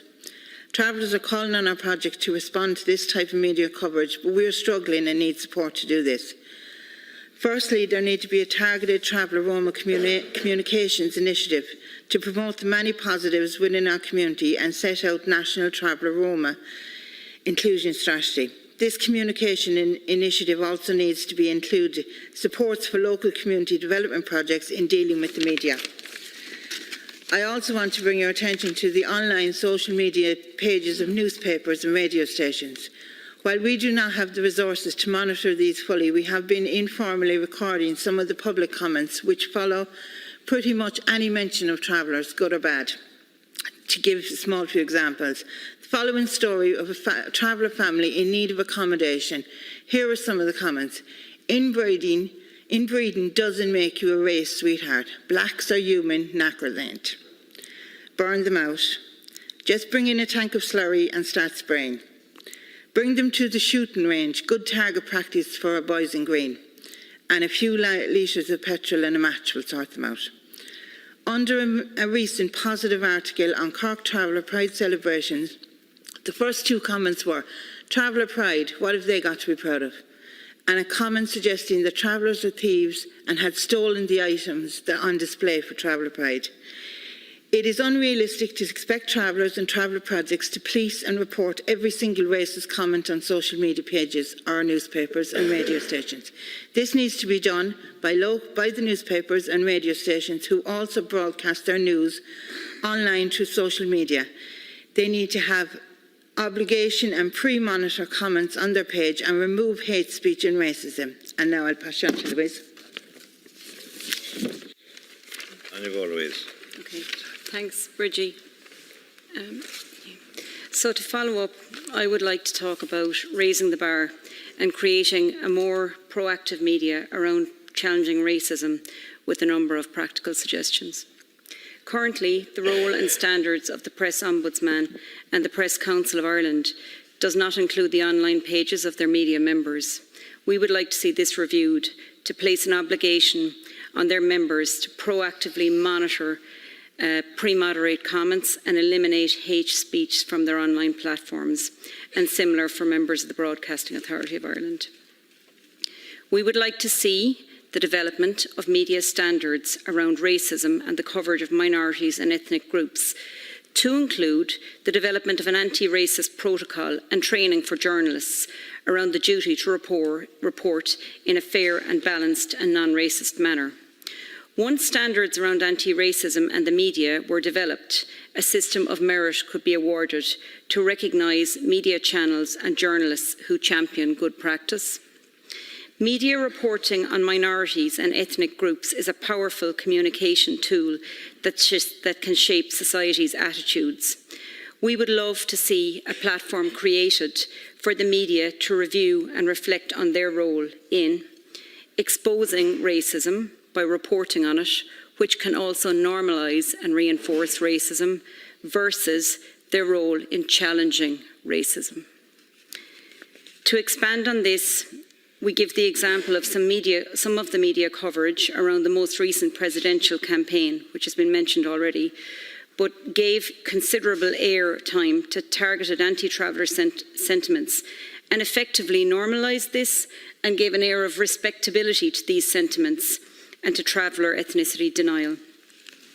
We are also concerned about racist views being justified in the media by an understanding that it represents journalistic balance.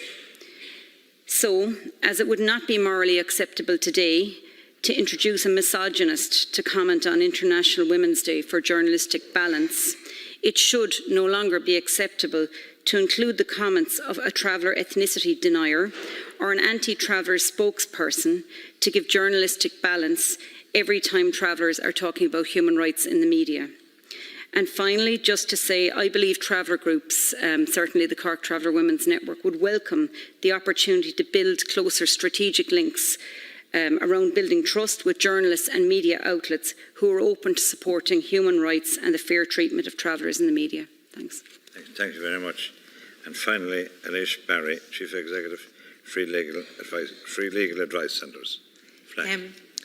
FLAC welcomes warmly the opportunity to make this submission and this opening statement to this very important committee.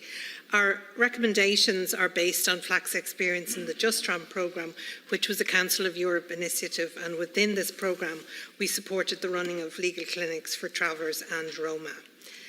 As part of that programme, we were very struck by the level and extent of unmet legal need that travellers experience, particularly in relation to housing, standards of accommodation, evictions, and discrimination in relation to access to goods and services, including licensed premises.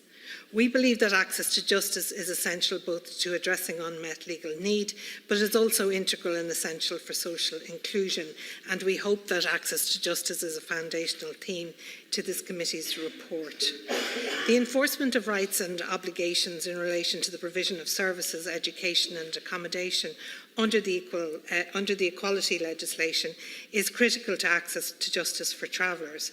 However, rights are only effective insofar as they can be enforced, and at the moment there's no legal aid available for persons to bring claims of discrimination under the equality legislation and in relation to social welfare appeals and claims, no matter how complex or how important the issue is, how little resources the potential claimant may have, or the capacity of the complainant to represent him or herself.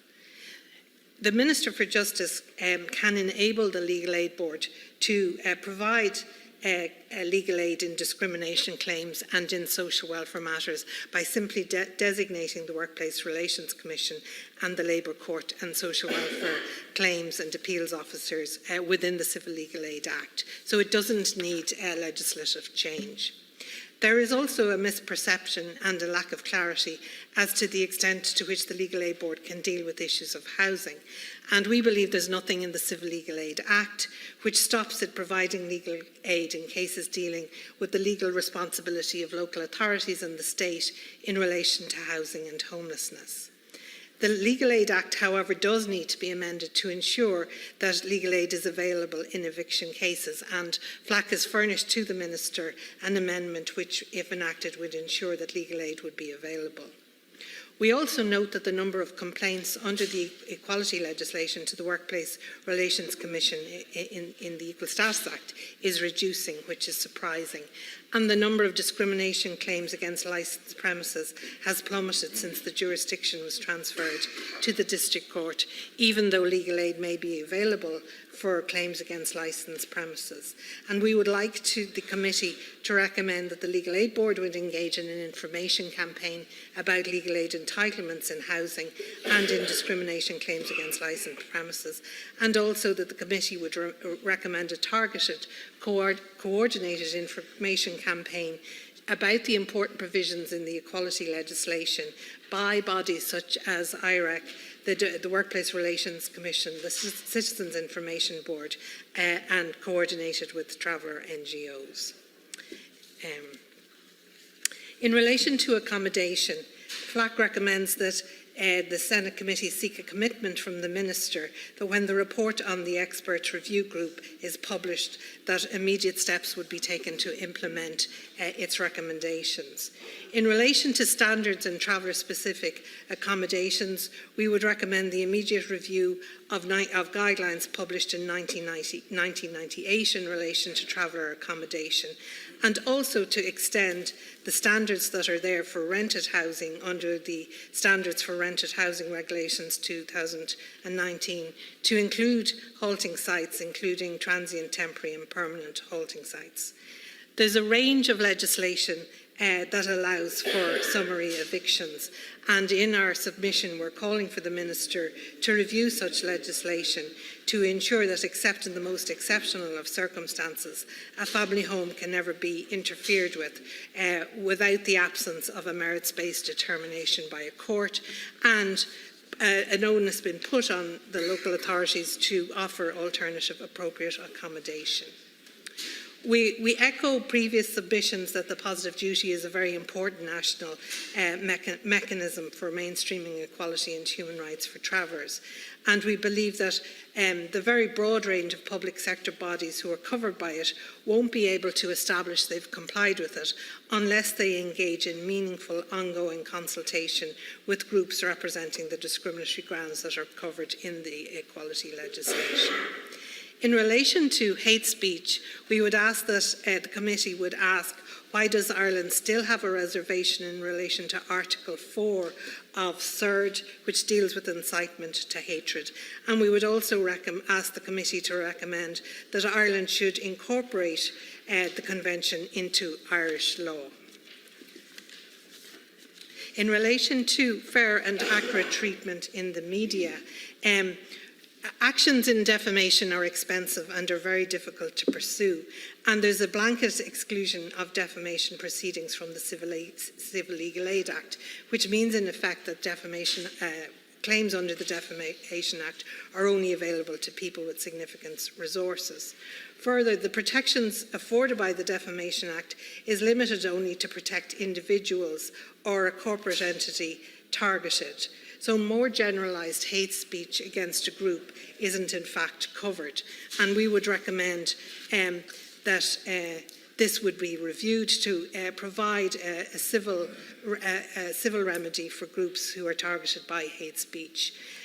There's been an ongoing review of the Prohibition on Incitement to Hatred Act for some time, and we would recommend that this review would be carried out in tandem with the review under the Defamation Act to ensure that there is a civil remedy available for hate speech. Thank you very much.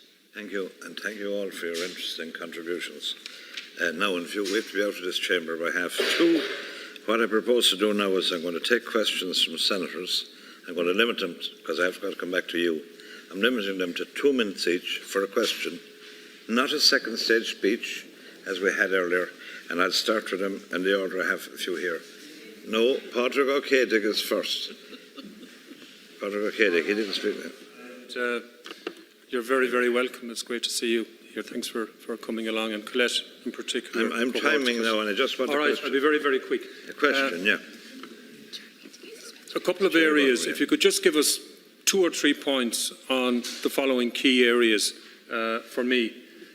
Health, education, culture. You've spoken a lot about media and free legal aid. Just 2 or 3 points that we need to learn and take with us from each of those. I'd certainly very much appreciated.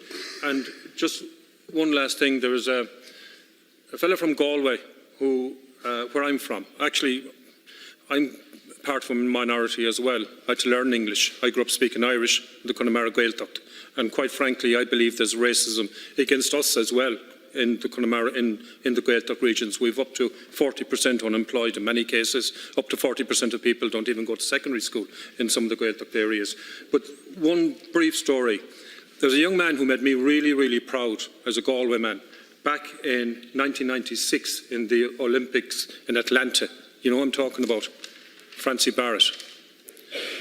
He carried the Irish flag in the Olympics that day, and he was actually, a year or 2 afterwards, barred from going into a nightclub in Galway. He had to bring an action, which he won as a result. There was a film made about it. It won a big award in the New York Film Festival in 1999 called Southpaw, and quite frankly, nothing has changed since. And we need a good big kick in the backside, all of us, to try and make it happen. But Colette, from what you've done, at least it's a one small step, but a critical step along the road. And what people like Chris and so on are doing on your behalf is actually promoting, which is something, you have a culture that's very, very important to Ireland. And it's so important to maintain it and keep it. But if you could just go back, and my 2 minutes are up, those key areas, just 2 or 3 points on each of those, I'd appreciate it. Thank you. Thank you, Senator. I'll go to the Leader of the House next, Senator Cherry Buttimer. Commend Senator Kelleher for today, and as a member of the group, Karl, just to thank all the participants for being here in the sessions. My question for today is very simple. Based upon our 2 presentations in the 2 sessions, what is a realistic outcome that we can expect from today, given that we've heard a lot of very informative, provocative and challenging statements, and I want to thank all the people who gave presentations. And I think the one thing that I hope we can take from here, Karl, is that institutionally we can challenge each other, but also collectively in the context of relationship with the media, that we can see a better relationship and a better presentation, because as I know from Cork, as a former chairman of the Travel Accommodation Committee in City Council, there's a lot of great work being done that doesn't get told, and thank you for being here. Senator Terry Lynn. I'd just like to commend Senator Colette Kelleher on, as rapporteur, arranging this. Indeed, a very wise choice of the recommendation of Maughan Martin appointment by Enda Kenny, that you're a member of this House, and it's really proved very successful. And to also... well, it's very relevant to the point. I'm just saying the calibre of the candidate and the point she raised today. But furthermore, earlier on I was delayed coming up. I had to come by train, but I heard many of the contributions earlier on today, and I must commend those who were here today and those who spoke earlier in relation to the need for education, housing, very fundamental issues, and just say it's a great exercise here today, and it is a wonderful exercise.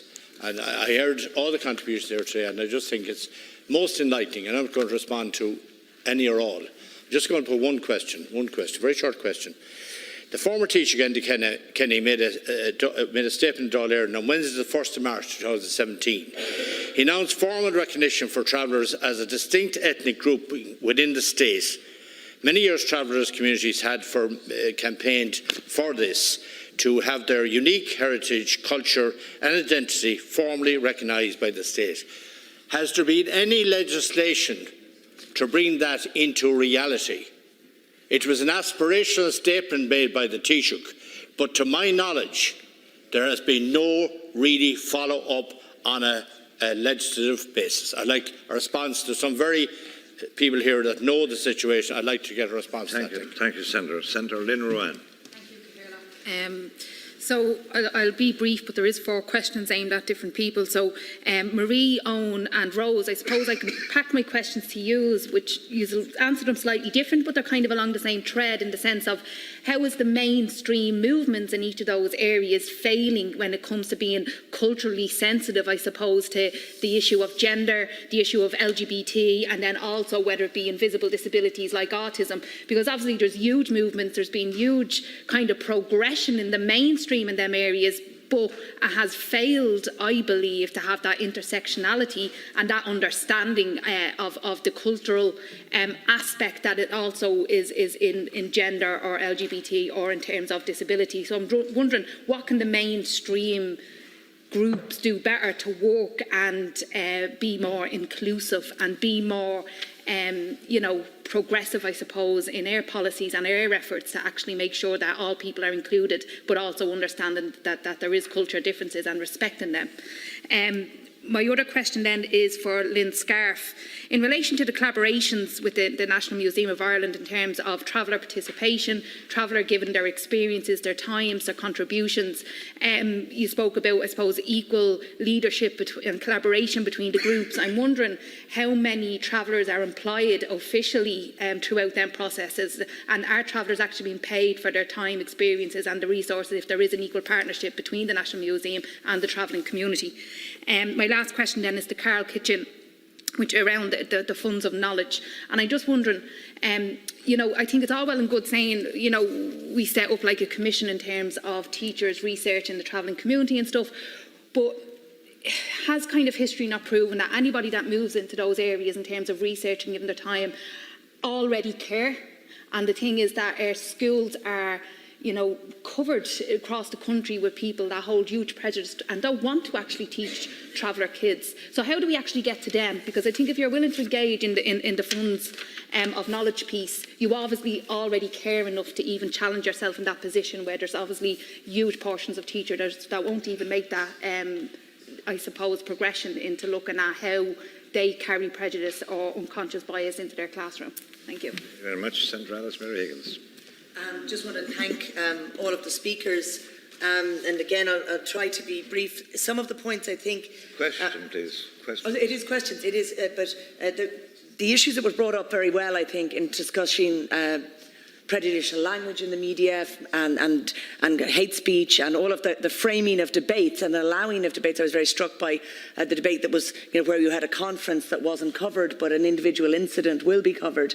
And I think what I'd like to, the question really is that question of when you find yourself that travellers, in terms of the media, are having the agenda framed around them, where they are having to be in a responsive or in a defensive position, how does that affect in terms of traveller voices being heard on the big collective issues of the state? So, for example, that traveller perspective on the issues you've mentioned, like LGBT issues, issues of autism, issues of disability, and of the collective project. And I guess I would just comment on terms of the positive input of traveller voice, of traveller culture, of traveller perspectives on the state. And I think there's also a historical issue too, where traveller contribution to the Irish state has sometimes become a little bit invisible, whereby when somebody does contribute a lot, if they're a traveller, that aspect of their identity can disappear. So maybe just a comment in terms of what would it look like if you had a positive participation in the media, and also it was mentioned the national anti-racism strategy.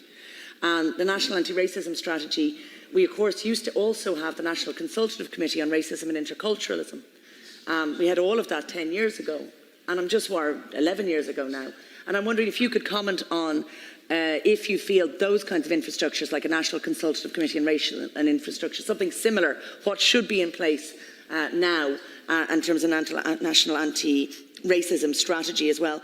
And then finally, just coming back on education and culture again, I think just to mirror my colleague Senator Owen's point, I think it is important that it's not simply an optional thing, but that traveller history and culture is, as our legislation from our CEG group, led by Senator Kelleher on this, should be part of the education for everybody, because it is about ensuring all voices participate in the state and that they bring their full identity to that conversation. Thank you, Senator. 2 minutes now. Senator Paul Gavin. Questions? I want to thank you for your presentations today. I want to apologise for the fact I wasn't able to attend all of them. I want to commend Senator Kelleher in particular, who's been passionate about this topic from day one in here. 2 quick questions, let's get here. The first is just in relation to the horrific media contributions that we've seen in the last year. I'm thinking of radio in particular, talk radio, but also a very well-known journalist I won't name for one of the big media groups. And I just want to ask, because some of these people make Donald Trump sound like a liberal. I mean, they're the most hate-filled speech. What can we as public representatives do after today, collectively, because I think there seems to be goodwill across the board here, to really make a difference to challenge those prejudices, that hate speech? And then the second question is in relation to the issue of education, Ms. Cahir. In terms of what changes would you make to the teaching profession in terms of training in particular to try and make a difference in that respect, in terms of a more inclusive approach from teachers? Thank you. Thank you, Senator. Senator Maura Devine. Thank you, Lasker here. Just one question really is the idea of the nomadic culture, but also just very ordinary visiting family and friends, and we need to go north to south, and we're leaving Brexit aside. Can anybody kind of, I suppose, give examples now of what the disadvantage, if the difficulties are at the border, what is the legislation up there as opposed to the legislation in the 26 counties, and how that can be kind of, I suppose, understood, and whether or not we can do something about raising the profile of what happens at the border. I suppose there's echoes of borders across Europe and borders across the US, or imposed ones, and what happens there, but just the sense of what goes on when you cross the border to go visit family and friends. Is it extra difficult? Any other questions? Senator, with a question? No. Thank you. So I'll go straight back to your good selves for a wind-up and an answer to those questions. Well, I'll start with you, Chris. Did you want to pick up on anything there? I think for me, from the mediation side of it, we have disputes of different towns in Ireland, and it gets me all the time, the local guards, if they don't know travellers, and the media are constantly calling them feuds. It's actually pouring petrol onto the fire. A lot of these are just disputes. They could be one-to-one neighbourly thing. So for me, I think through the mediation side, I like to think Thomas has said it should be more put on reporters and what they say and what they can say. Just by telling the truth, just to be fair, and that's all we look for. Thanks very much. Denis, if you wish to answer that question there. With regard to the education, and it's such a wide topic, I think we have to look at certainly how the curriculum is and how it mentions or doesn't mention this unique ethnic group in our country. And that has to be included further, I think. Also, the shortened timetables that some students still experience in Ireland, where their travelling students are sent home earlier or start later, I think that needs to be looked at and see how rampant or not that is in our schools. And also the encouraging of younger travellers, how to get them involved in becoming teachers. How attractive can we make it? We're very happy to run back to Dubai or other places where Irish teachers are and bring them home. Well, let's nurture it among younger travellers, I think, would be important. Thank you. Maria, would you like to answer a question? In relation to some of the wider questions around a couple of points around health, education and culture, the answer to that is that they're all there. There's a whole platter of strategies and policies with regard to travellers, whether it's in health in terms of the traveller health strategy in 2010, the education strategy in 2006, the current NITRIS strategy, and going right back to 1990 and the first task force report that's seen a shift in the policy direction away from assimilation through segregation to inclusion.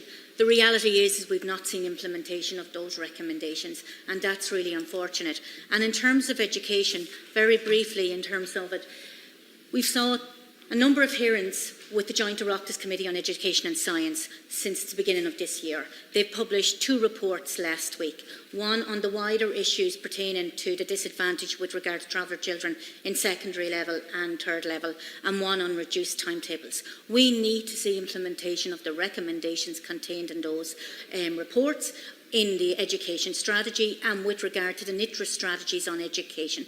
There's huge inequality, as you've heard, with regard to traveller children in school. There's invisibility of traveller culture. There's no sense of recognition and belonging.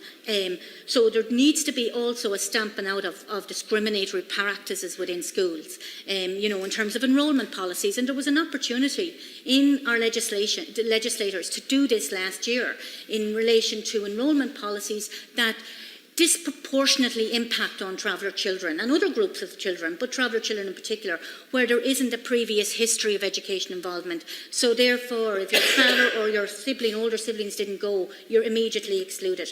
There's a need for proactive, positive measures right across all of this policy. And in education, in terms of looking at traveller teachers within the system, that will go a long way to starting to address a child being able to sit in that classroom and see traveller teachers who are happy, and there is traveller teachers out there, and they are identifying. But we need more of that in terms of that. We need data. Data is huge across all of these areas. If there is a beginning of collected data in primary school. Having said that, it needs to be right across all levels of education, because if we don't have the data, then we won't, in terms of the needs that need to be responded to around that and the monitoring that needs to be put in place around it. Can I just briefly say then finally on the question from Lynn around the wider gender piece, and the reality is that traveller women are lost within the wider gender movement, and traveller women are at the cold face trying to address the issues and the very stark issues with regard to impacting on travellers. You've heard it throughout the day in terms of just getting their children to school, having access to those schools, in terms of trying to battle with services around basic rights in terms of accommodation and health. So they've got laws, and in some ways the whole gender movement in Ireland is a bit middle class, and it wouldn't be just traveller women that are lost within that.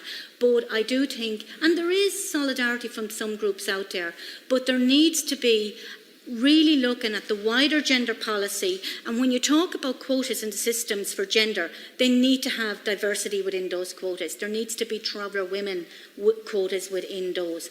Also, just in terms of the policies that are out there, they need to be traveller women specific, or the actions and the recommendations contained in, like the National Women and Girls Strategy. 5 are pertaining to traveller and Roma women. There's a whole platter of other ones, some of them that are being marked as, implemented, but no evidence of what that means for traveller and other marginalised women. So those are the kind of things that need to happen. Just if I can say one final point on that, I went to a number of events to mark 2016. in terms of 100 years, of our independence. And also at the beginning of 2017, we're the first woman in the Dáil.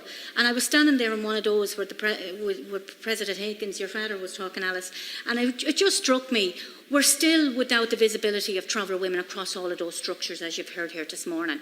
So there is an onus on the wider mainstream groups to address, and the state to force them to address it as well. Thank you. Have you any brief comment there, Lynn, on anything else? Just to come back on Senator Ruan's question in relation to the collaboration and contributions. So obviously within selection panels, but in terms of our recommendations, it is something that I think is really important within cultural institutions, is the diversity of our workforce, and that isn't there right now. We need to do much more work on that and think about how we set up programmes to enable it. Yeah. Thank you. Thomas, you have something brief to add? Yes. Just a few points. I think from a traveller perspective, it would go a long way. To begin to heal some of the hurt would be an apology from the state to travellers on what has been the difficulties and the exclusion that the state has caused the travellers. I think that's what travellers are looking for on the ground, and so I think that would be a starting point. I think accountability for the lack of implementation in policies needs to be put, because participation is one side of it, and political participation and the drawing up of policy. However, implementation, there needs to be accountability. If there's no accountability, we'll continue with a lack of implementation, and as Marie says, that has been the way since policies has been developed. We need a national body, as was said, with responsibility for developing and implementing a national action plan to combat racism, and we really need that, not just for travellers, but across the board.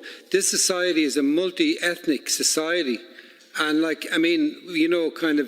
so we really need, as a state, we really need to develop it collectively. I think that's something that needs to be there, and that was there and was developing. Unfortunately, that was cut, and that was the end of that.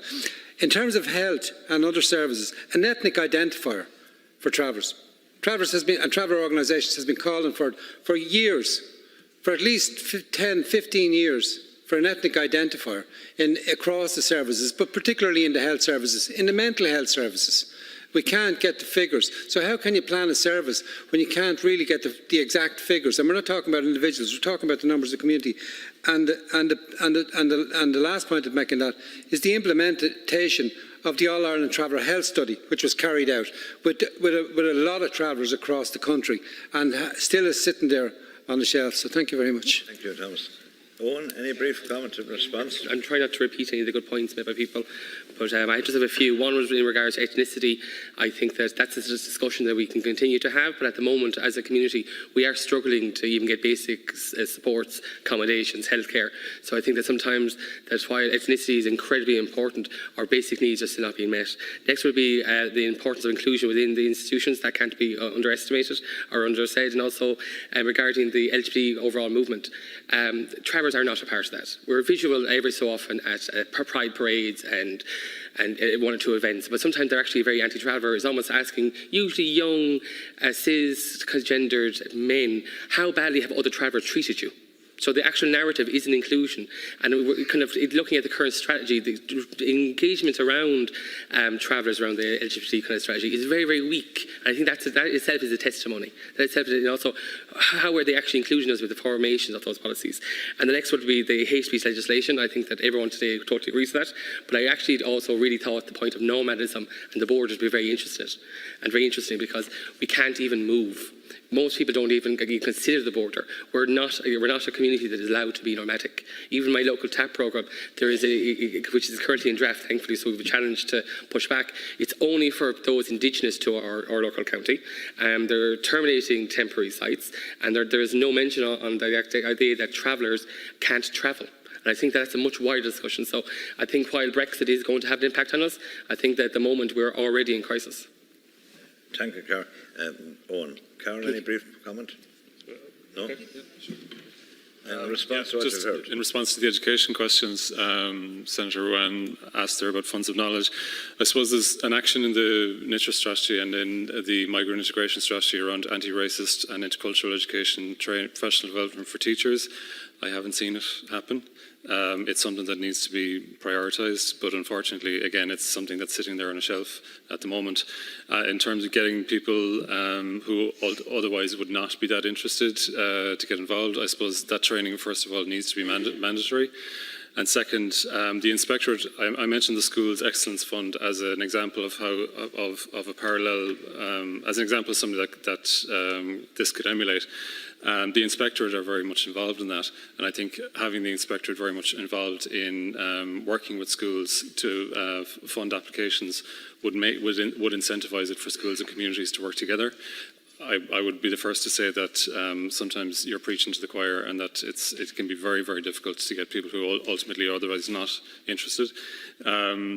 And then in terms of wider professional development, we've seen the PATH scheme, the PATH 1 scheme, 2 and 3, have some good success in terms of access to higher education, and particularly PATH 1 in terms of access to, for underrepresented groups to teacher education and becoming teachers.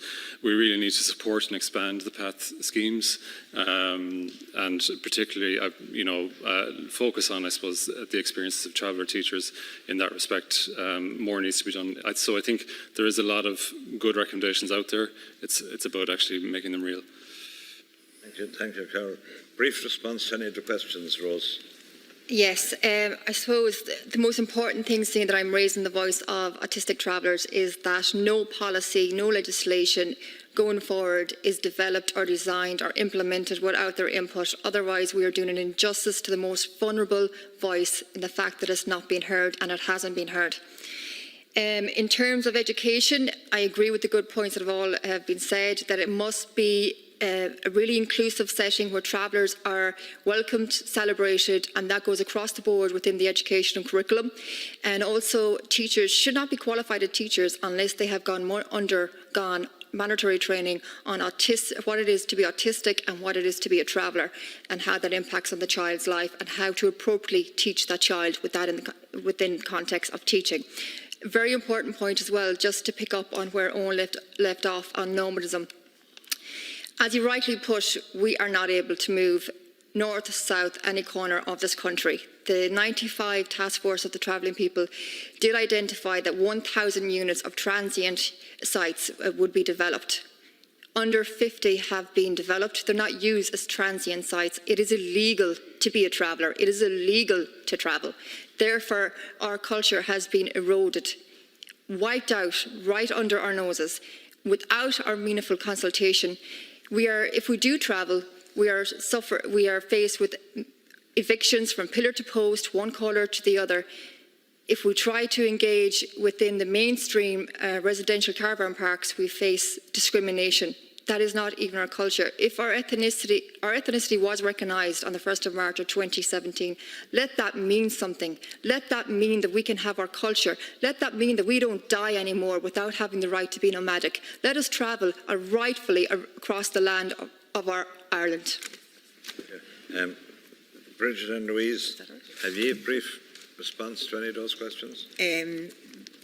Just to say that, legislation has to be put in place around the media. Our children can't continue to have to hide their identity in schools and work. I work with a young girl who works in a hairdresser's, who had to stand there and wash a woman's hair while she talked about her family and her people, and she had to take part in that conversation, and they're carrying all of that.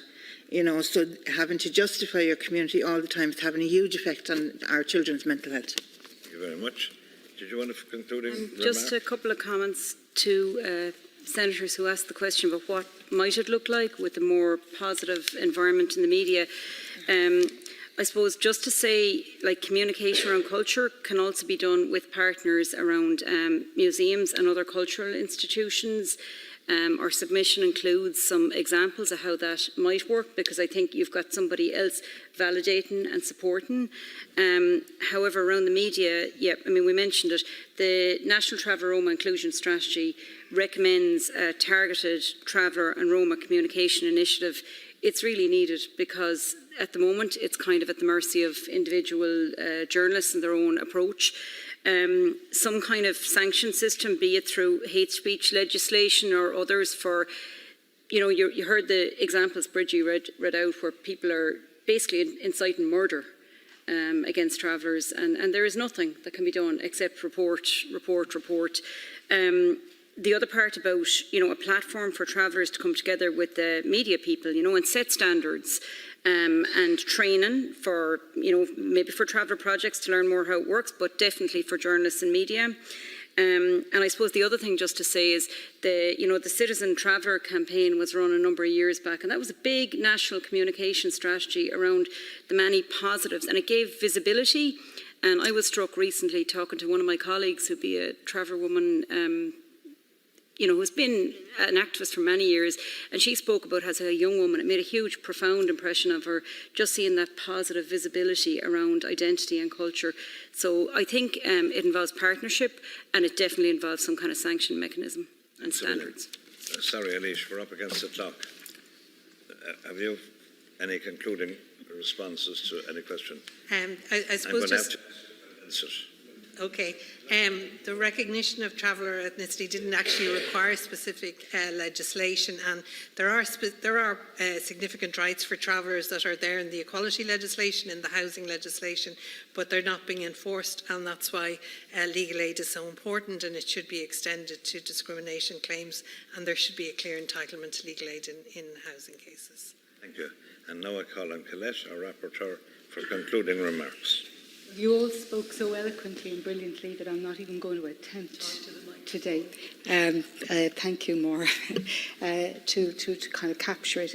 We have the report, and we will have conversations with you some more in the drafting of the report. So, we're only beginning a conversation today.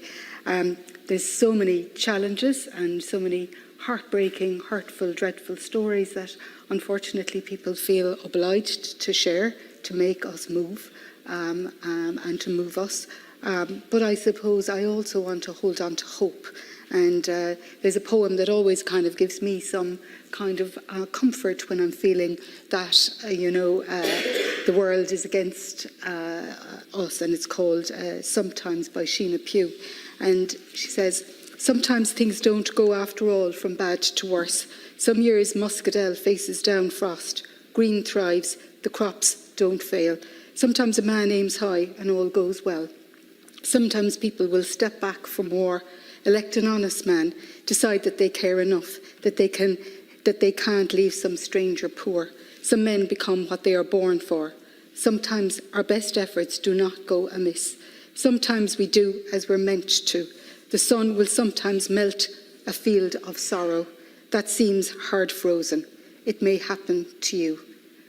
And I hope that our good efforts today will not go amiss and that they will lead to some better things. But I do recognise the enormous challenges, and the final word has to go to the Reverend Martin Luther King.